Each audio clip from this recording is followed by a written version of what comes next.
تو اس کا مطلب یہ نہیں تھا اصل میں، جیسا کہ اس کو فوری طور پر آپ پہلا میننگ لیتے ہیں کہ اس کا اچھا شعر بہت اچھا ہے اور اس کا برا شعر بہت کمزور شعر ہے. لوگ اٹ مینس زندگی کے ہر اسپیکٹ کو، ہر سطح کو وہ بیان کرتا ہے اور ایڈریس کرتا ہے. وہ اس میں بڑا آدمی ہے، اس میں بڑا شاعر ہے. اور بڑے شاعر کا کام یہی ہوتا ہے کہ اس کا کنسرن، اس کا فکری سروکار وہ پوری زندگی کے ساتھ، اور وہ پوری زندگی میں زندگی کے پورے یعنی کینوس پر آپ کے ماضیہ سے لے کے آپ کے حال تک ہی نہیں بلکہ آپ کے مستقبل تک اس کی جو حدود ہیں وہ وسعت پذیر ہیں.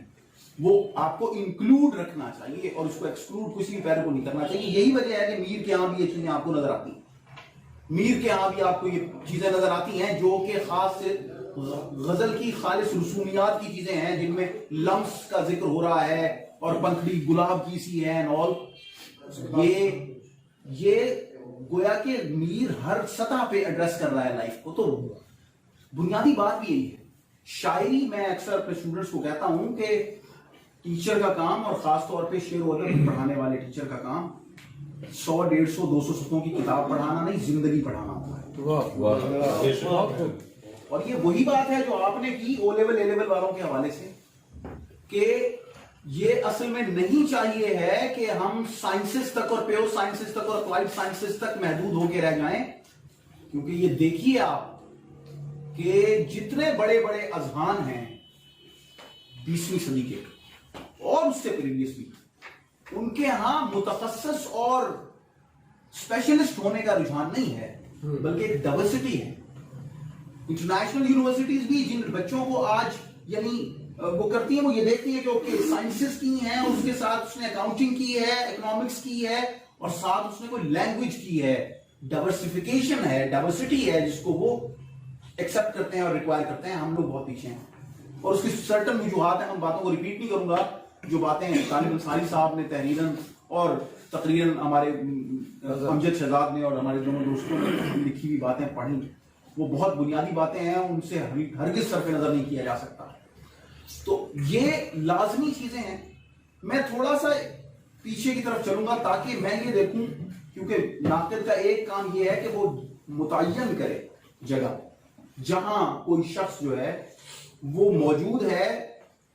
ٹی ایس ایلیٹ نے ایک بات کی تھی، وہ کہتا ہے کہ جب کوئی نیا جینون تخلیق کار اوریجنل آدمی جب سامنے آتا ہے اور وہ کہیں اپنے آرٹ پیس کو سامنے لاتا ہے تو اس کے آرٹ پیس کے سامنے آنے کے بعد اس سے ماقبل کی جتنی فہرست بنی ہوئی ہے اس کی ترتیبیں بدل جاتی ہیں. آج سے 10,000 سال پہلے کا آدمی ہے ہومر. وہ کہتا ہے ٹی ایس ایلیٹ کے ہومر سے لے کے آج کے یعنی اس کے زمانے کے عزرا پاؤنڈ تک، وہ کہتا ہے ساری ایک ہی ٹریڈیشن ہے. سو ٹرائی ٹو انڈرسٹینڈ کہ شیکسپیئر، مارلو، امراء القیس، غلام فرید اور ہمارا کھڑی شریف والے سائیں میاں محمد باقر، یہ ایک روایت ہے. اور میں آپ کو عرض کروں کہ یہ اس روایت میں، اس ساری روایت میں، اور پھر اختصاص کے ساتھ کہ ہماری اردو شعر کی روایت میں فیصل کہاں ہے، لیٹس فائنڈ اٹ آؤٹ. دیکھیں بنیادی طور پہ اردو غزل جو ہے وہ کلاسیک کی روایت سے شروع ہوئی تھی. کلاسیک میں معنی آفرینی کا معاملہ تھا، مضمون آفرینی کا معاملہ تھا. یعنی مضمون آفرینی یہ ہے بنیادی طور پر، میں طول کلامی کے لیے معذرت چاہتا ہوں لیکن اگر میں بات کر رہا ہوں تو میں اگر یعنی 4:30 بجے سے آیا ہوں تو پھر میں کوئی تھوڑی سی گفتگو بھی ہوپ کے سما خراشی نہ ہو. بنیادی بات یہاں پہ یہ ہے کہ شیکسپیئر جو ہے یا مارلو جو ہے یا امراء القیس جو ہے یا لبید جو ہے یا عبید زاکانی ہے یا ہمارے ہاں کے وارث شاہ ہیں یا بلے شاہ اور شاہ حسین ہیں یا فیصل ساغر ہے، ان کی اپنی کہیں نہ کہیں کسی جگہ ایک اختصاص کی صورت ہے. وہ اختصاص سمجھنے کی بات ہے. یہ کیسے روایت سے مختلف ہے اور روایت کے تسلسل میں کہاں آگے اس نے اپنی جگہ بنائی، یہ بات ہے جو جاننے کی. یہ جاننے کی ہے کہ یہ کون سے قبیلے سے ہے، یہ کون سے قبیلے سے. الطاف حسین حالی کا شعر ہے شاید کہ قیس سا پھر نہ اٹھا کوئی بنی عامر میں، فخر ہوتا ہے قبیلے کا صدا ایک ہی شخص. تو قبیلہ کون سا ہے یہ آئیڈینٹیفائی کرنا ضروری ہے. غزل کی جو اردو غزل کی روایت ہے وہ بنیادی طور پہ فارسی شعریات سے، فارسی پوئٹکس سے تھی. یہاں مضمون آفرینی ہے. مضمون آفرینی یہ بالکل نہیں ہے کہ شاعر جو ہے وہ بیان کر رہا ہے جو اس پہ بیت رہا ہے. یعنی اس کا بالکل مطلب یہ نہیں ہے کہ جب غالب یہ کہتا ہے کہ گدا سمجھ کے وہ چپ تھا میری جو سامت آئی، اٹھاؤ اٹھ کے قدم میرے پاس ماں کے لیے، تو اس کا مطلب یہ نہیں ہے کہ غالب اصل میں محبوب کے دروازے کے سامنے کھڑا ہوا ہوتا تھا اور ایک دن جو ہے نا اس کو اس کے گارڈ سے، اس کے گیٹ کیپر سے کٹ پڑ گئی. یہ مراد نہیں، نہ وہ اس کے ترلے کرتا تھا. یہ اس نے ایک مضمون بیان کیا، ایک مضمون خلق کیا اس نے، کہ شاعر کے طور پر اس نے یہ مضمون خلق کیا کہ عاشق کا زندگی کی اس سطح پہ یہ رویہ بھی ہو سکتا ہے. جب میر نے کہا جو اس شور سے میر سوتا رہے گا، جو اس شور سے میر روتا رہے گا تو ہمسایہ کائے تو سوتا رہے گا، اس کا مطلب یہ نہیں ہے کہ رات کو وہ اونچی اونچی آواز میں رویا کرے. اس کا مطلب بنیادی طور پہ یہ ہے کہ اس نے ایک کیفیت ہے جس کو بیان کیا، اور اس نے اس سطح پہ ڈسکور کیا جس سطح پہ ڈسکور ہونے والی ایک چیز کی گنجائش ہے. مضمون آفرینی ہے، معنی آفرینی ہے، جو کہ تمام کلاسیک کا ترہ امتیاز ہے. ہم آگے چلتے ہیں. اس کے بعد کلاسیک کی روایت جو ہے وہ جدت اور جدیدیت میں بدلتی ہے. جدت اور جدیدیت میں بدلنے کا مطلب کہ وہ تمام کے تمام مضامین جو پہلے بیان ہو چکے تھے، ان مضامین کی آئیدر ایکسٹینشن کی جائے یا تو اس کی توسیع کی جائے، یا ان پر کچھ مستزاد مضمون خلق کیے جائیں. یہ جدت اور جدیدیت ہے.